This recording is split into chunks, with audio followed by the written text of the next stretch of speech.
Complete Works of Swami Vivekananda. Volume 6. Lectures and Discourses. The Methods and Purpose of Religion. In studying the religions of the world, we generally find two methods of procedure. The one is from God to man. That is to say, we have the Semitic group of religions in which the idea of God comes almost from the very first, and, strangely enough, without any idea of soul. It was very remarkable amongst the ancient Hebrews that, until very recent periods in their history, they never evolved any idea of a human soul. Man was composed of certain mind and material particles, and that was all. With death everything ended. But, on the other hand, there was a most wonderful idea of God evolved by the same race. This is one of the methods of procedure. The other is through man to God. The second is peculiarly Aryan, and the first is peculiarly Semitic. The Aryan first began with the soul. His ideas of God were hazy, indistinguishable, not very clear. But, as his idea of the human soul began to be clearer, his idea of God began to be clearer in the same proportion. So the inquiry in the Vedas was always through the soul. All the knowledge the Aryans got of God was through the human soul. And, as such, the peculiar stamp that has been left upon their whole cycle of philosophy is that introspective search after divinity. The Aryan man was always seeking divinity inside his own self. It became, in course of time, natural, characteristic. It is remarkable in their art and in their commonest dealings.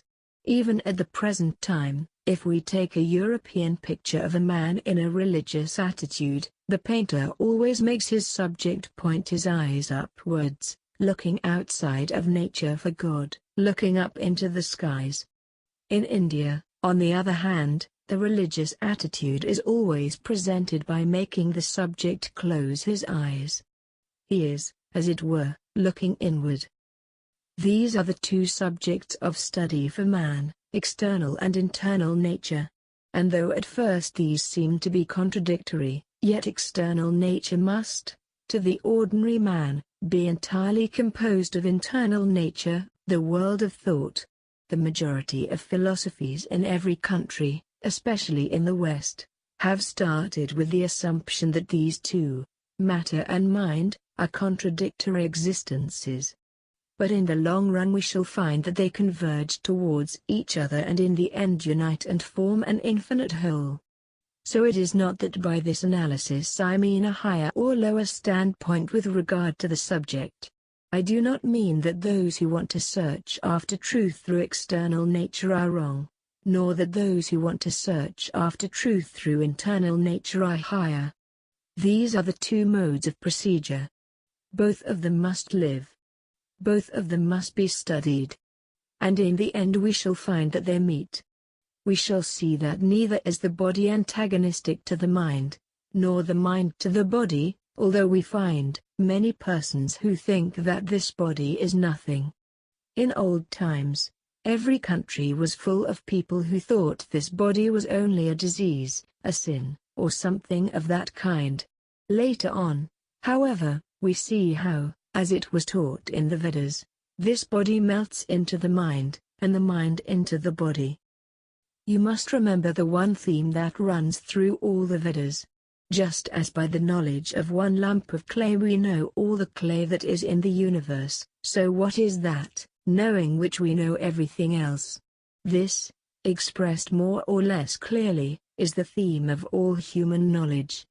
It is the finding of a unity towards which we are all going. Every action of our lives, the most material, the grossest as well as the finest, the highest, the most spiritual, is alike tending towards this one ideal, the finding of unity. A man is single. He marries. Apparently, it may be a selfish act, but at the same time, the impulsion, the motive power, is to find that unity. He has children, he has friends, he loves his country, he loves the world, and ends by loving the whole universe. Irresistibly we are impelled towards that perfection which consists in finding the unity, killing this little self and making ourselves broader and broader. This is the goal, the end towards which the universe is rushing. Every atom is trying to go and join itself to the next atom. Atoms after atoms combine, making huge balls, the earths, the suns, the moons, the stars, the planets. They in their turn, are trying to rush towards each other, and at last, we knows that the whole universe, mental and material, will be fused into one. The process that is going on in the cosmos on a large scale, is the same as that going on in the microcosm on a smaller scale. Just as this universe has its existence in separation, in distinction, and all the while is rushing towards unity, non-separation, so, in our little worlds each soul is born, as it were, cut off from the rest of the world. The more ignorant, the more unenlightened the soul, the more it thinks that it is separate from the rest of the universe. The more ignorant the person, the more he thinks, he will die or will be born, and so forth. Ideas that are an expression of this separateness. But we find that, as knowledge comes, man grows, morality is evolved and the idea of non-separateness begins. Whether men understand it or not, they are impelled by that power behind to become unselfish. That is the foundation of all morality. It is the quintessence of all ethics, preached in any language, or in any religion, or by any prophet in the world. Be thou unselfish, not I, but thou. That is the background of all ethical codes. And what is meant by this is the recognition of non-individuality. That you are a part of me, and I of you. The recognition that in hurting you I hurt myself, and in helping you I help myself. The recognition that there cannot possibly be death for me when you live. When one worm lives in this universe, how can I die? For my life is in the life of that worm.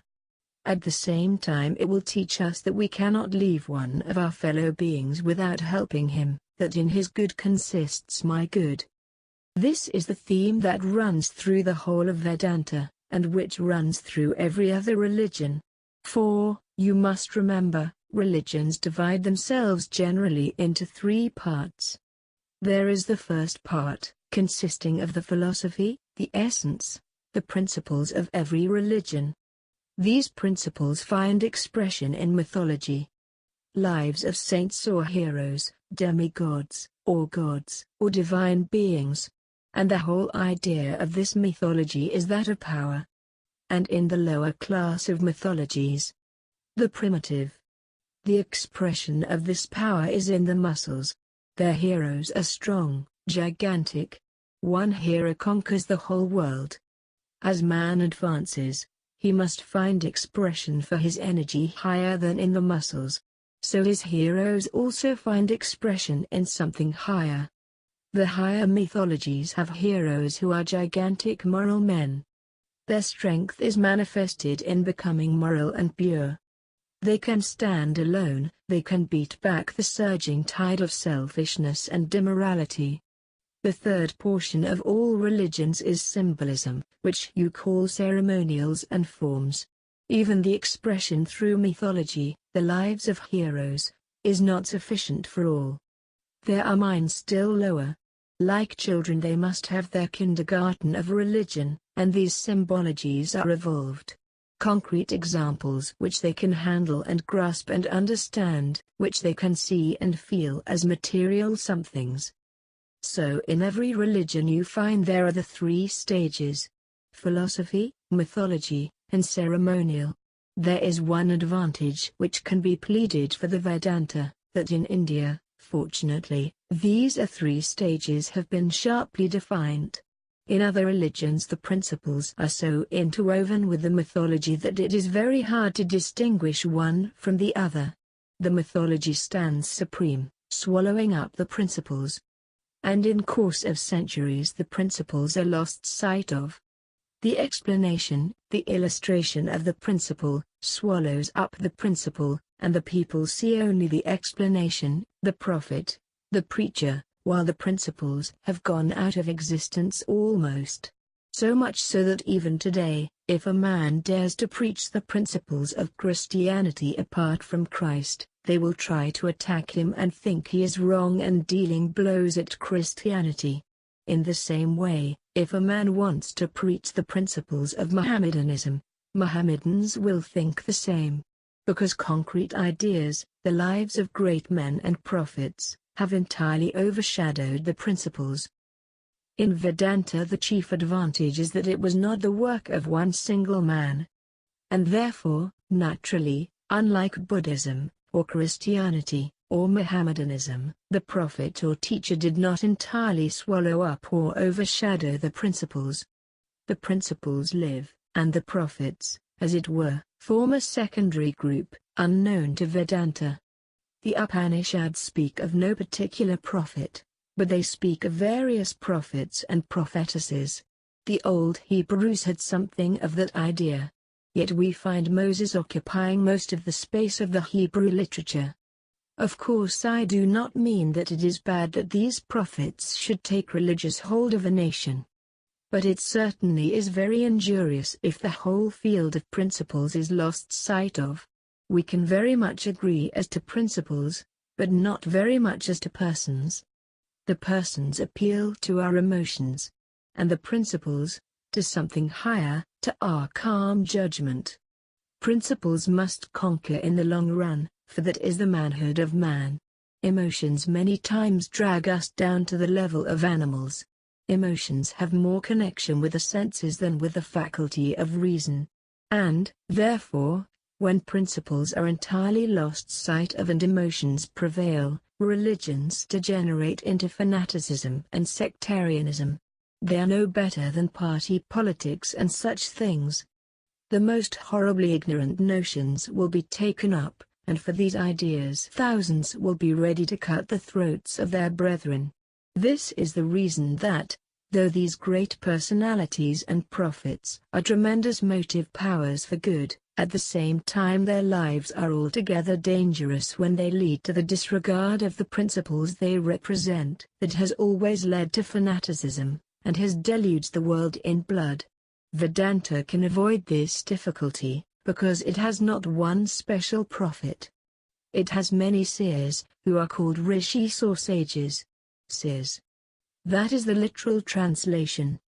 Those who see these truths, the mantras. The word mantra means, thought out, cogitated by the mind. And the rishi is the seer of these thoughts.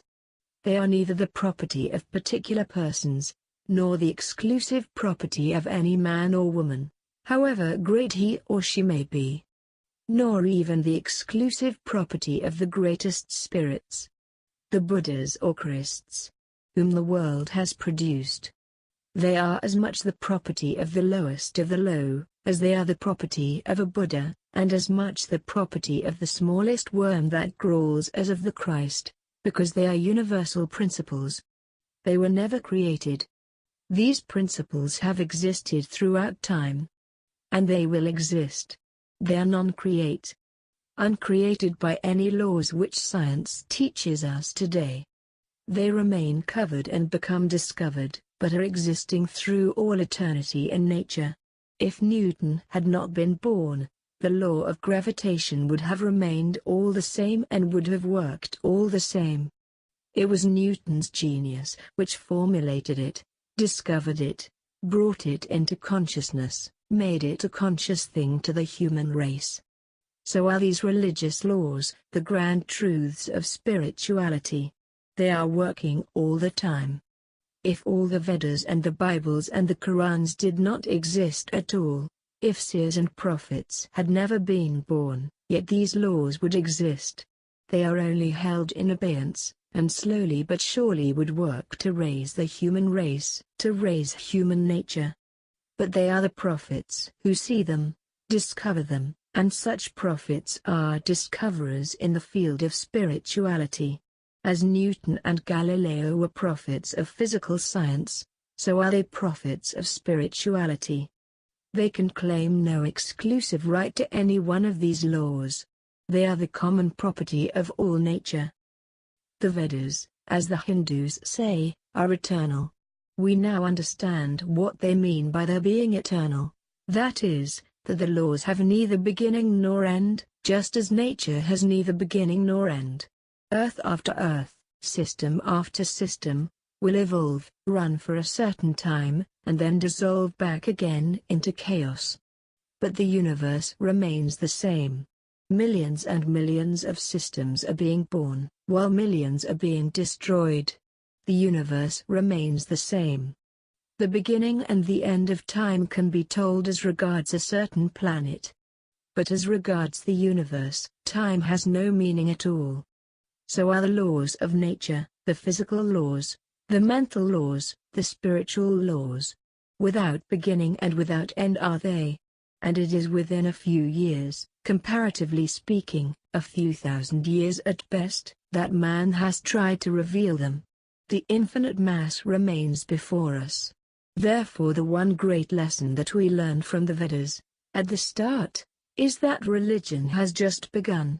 The infinite ocean of spiritual truth lies before us to be worked on, to be discovered, to be brought into our lives. The world has seen thousands of prophets, and the world was yet to see millions. There were times in olden days when prophets were many in every society. The time is to come when prophets will walk through every street in every city in the world. In olden times, peculiar persons were, so to speak, selected by the operations of the laws of society to become prophets. The time is coming when we shall understand that to become religious means to become a prophet, that none can become religious until he or she becomes a prophet. We shall come to understand that the secret of religion is not being able to think and say all these thoughts, but, as the Vedas teach, to realize them, to realize newer and higher ones than have ever been realized, to discover them, bring them to society. And the study of religion should be the training to make prophets. The schools and colleges should be training grounds for prophets. The whole universe must become prophets. And until a man becomes a prophet, religion is a mockery and a byword unto him. We must see religion, feel it, realize it in 1,000 times more intenser sense than that in which we see the wall. But there is one principle which underlies all these various manifestations of religion and which has been already mapped out for us. Every science must tend where it finds a unity, because we cannot go any further. When a perfect unity is reached, that science has nothing more of principles to tell us. All the work that religions have to do is to work out the details. Take any science, chemistry, for example. Suppose we can find one element out of which we can manufacture all the other elements. Then chemistry, as a science, will have become perfect. What will remain for us is to discover every day new combinations of that one material and the application of those combinations for all the purposes of life. So with religion. The gigantic principles, the scope, the plan of religion were already discovered ages ago when man found the last words, as they are called, of the Vedas. I am He. That there is that one in whom this whole universe of matter and mind finds its unity, whom they call God, or Brahman, or Allah, or Jehovah, or any other name. We cannot go beyond that. The grand principle has been already mapped out for us. Our work lies in filling it in, working it out, applying it to every part of our lives. We have to work now so that everyone will become a prophet. There is a great work before us. In old times, many did not understand what a prophet meant. They thought it was something by chance, that just by a fiat of will or some superior intelligence, a man gains superior knowledge. In modern times, we are prepared to demonstrate that this knowledge is the birthright of every living being, whosoever and wheresoever he be, and that there is no chance in this universe. Every man who, we think, gets something by chance, has been working for it slowly and surely through ages. And the whole question devolves upon us. Do we want to be prophets? If we want, we shall be. This, the training of prophets, is the great work that lies before us. And, consciously or unconsciously, all the great systems of religion are working toward this one great goal, only with this difference, that in many religions you will find they declare that this direct perception of spirituality is not to be had in this life, that man must die, and after his death there will come a time in another world, when he will have visions of spirituality, when he will realize things which now he must believe. But Vedanta will ask all people who make such assertions, then how do you know that spirituality exists? And they will have to answer that there must have been always certain particular people who, even in this life, have got a glimpse of things which are unknown and unknowable. Even this makes a difficulty. If they were peculiar people, having this power simply by chance, we have no right to believe in them. It would be a sin to believe in anything that is by chance, because we cannot know it. What is meant by knowledge? Destruction of peculiarity. Suppose a boy goes into a street or a menagerie, and sees a peculiarly shaped animal. He does not know what it is. Then he goes to a country where there are hundreds like that one, and he is satisfied, he knows what the species is. Our knowledge is knowing the principle. Our non-knowledge is finding the particular without reference to principle. When we find one case or a few cases separate from the principle, without any reference to the principle, we are in darkness and do not know. Now, if these prophets, as they say, were peculiar persons who alone had the right to catch a glimpse of that which is beyond and no one else has the right, we should not believe in these prophets, because they are peculiar cases without any reference to a principle. We can only believe in them if we ourselves become prophets. You, all of you, hear about the various jokes that get into the newspapers about the sea serpent. And why should it be so? Because a few persons, at long intervals, came and told their stories about the sea serpent, and others never see it. They have no particular principle to which to refer, and therefore the world does not believe. If a man comes to me and says a prophet disappeared into the air and went through it, I have the right to see that. I ask him, did your father or grandfather see it? Oh, no, he replies, but 5,000 years ago such a thing happened. And if I do not believe it, I have to be barbecued through eternity. What a mass of superstition this is! And its effect is to degrade man from his divine nature to that of brutes. Why was reason given us if we have to believe? Is it not tremendously blasphemous to believe against reason? What right have we not to use the greatest gift that God has given to us? I am sure God will pardon a man who will use his reason and cannot believe, rather than a man who believes blindly instead of using the faculties he has given him. He simply degrades his nature and goes down to the level of the beasts. Degrades his senses and dies. We must reason. And when reason proves to us the truth of these prophets and great men about whom the ancient books speak in every country, we shall believe in them. We shall believe in them when we see such prophets among ourselves. We shall then find that they were not peculiar men, but only illustrations of certain principles. They worked, and that principle expressed itself naturally, and we shall have to work to express the principle in us. They were prophets, we shall believe, when we become prophets. They were seers of things divine. They could go beyond the bounds of senses and catch a glimpse of that which is beyond. We shall believe that when we are able to do it ourselves and not before. That is the one principle of Vedanta.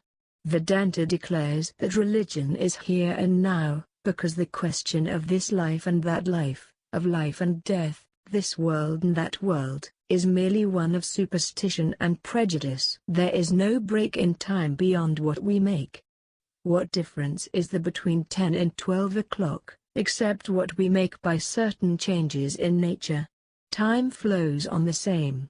So what is meant by this life or that life? It is only a question of time, and what is lost in time may be made up by speed in work. So, says Vedanta, religion is to be realized now. And for you to become religious means that you will start without any religion, work your way up and realize things, see things for yourself. And when you have done that, then, and then alone, you have religion. Before that you are no better than atheists, or worse, because the atheist is sincere. He stands up and says, I do not know about these things. While those others do not know but go about the world, saying, we are very religious people. What religion they have no one knows, because they have swallowed some grandmother's story, and priests have asked them to believe these things. If they do not, then let them take care. That is how it is going. Realization of religion is the only way. Each one of us will have to discover. Of what use are these books, then, these Bibles of the world? They are of great use, just as maps are of a country. I have seen maps of England all my life before I came here, and they were great helps to me in forming some sort of conception of England. Yet, when I arrived in this country, what a difference between the maps and the country itself. So is the difference between realization and the scriptures. These books are only the maps, the experiences of past men, as a motive power to us to dare to make the same experiences and discover in the same way, if not better. This is the first principle of Vedanta, that realization is religion, and he who realizes is the religious man. And he who does not is no better than he who says, I do not know, if not worse, because the other says, I do not know, and is sincere. In this realization, again, we shall be helped very much by these books, not only as guides, but as giving instructions and exercises. For every science has its own particular method of investigation. You will find many persons in this world who will say, I wanted to become religious, I wanted to realize these things, but I have not been able, so I do not believe anything. Even among the educated you will find these. Large numbers of people will tell you, I have tried to be religious all my life, but there is nothing in it. At the same time you will find this phenomenon. Suppose a man is a chemist, a great scientific man. He comes and tells you this. If you say to him, I do not believe anything about chemistry, because I have all my life tried to become a chemist and do not find anything in it, he will ask, when did you try? When I went to bed, I repeated, O chemistry, come to me, and it never came. That is the very same thing. The chemist laughs at you and says, oh, that is not the way. Why did you not go to the laboratory and get all the acids and alkalis and burn your hands from time to time? That alone would have taught you. Do you take the same trouble with religion? Every science has its own method of learning, and religion is to be learned the same way. It has its own methods, and here is something we can learn, and must learn, from all the ancient prophets of the world. Everyone who has found something, who has realized religion, they will give us the methods, the particular methods, through which alone we shall be able to realize the truths of religion. They struggled all their lives, discovered particular methods of mental culture, bringing the mind to a certain state, the finest perception, and through that they perceived the truths of religion. To become religious, to perceive religion, feel it, to become a prophet, we have to take these methods and practice them. And then if we find nothing, we shall have the right to say, there is nothing in religion, for I have tried and failed. This is the practical side of all religions. You will find it in every Bible in the world. Not only do they teach principles and doctrines, but in the lives of the saints you find practices. And when it is not expressly laid down as a rule of conduct, You will always find in the lives of these prophets that even they regulated their eating and drinking sometimes. Their whole living, their practice, their method, everything was different from the masses who surrounded them. And these were the causes that gave them the higher light, the vision of the divine. And we, if we want to have this vision, must be ready to take up these methods. It is practice, work, that will bring us up to that. The plan of Vedanta, therefore, is first, to lay down the principles, map out for us the goal, and then to teach us the method by which to arrive at the goal, to understand and realize religion. Again, these methods must be various. Seeing that we are so various in our natures, the same method can scarcely be applied to any two of us in the same manner. We have idiosyncrasies in our minds, each one of us. So the method ought to be varied. Some, you will find, are very emotional in their nature. Some very philosophical, rational. Others cling to all sorts of ritualistic forms. Want things which are concrete. You will find that one man does not care for any ceremony or form or anything of the sort. They are like death to him. And another man carries a load of amulets all over his body.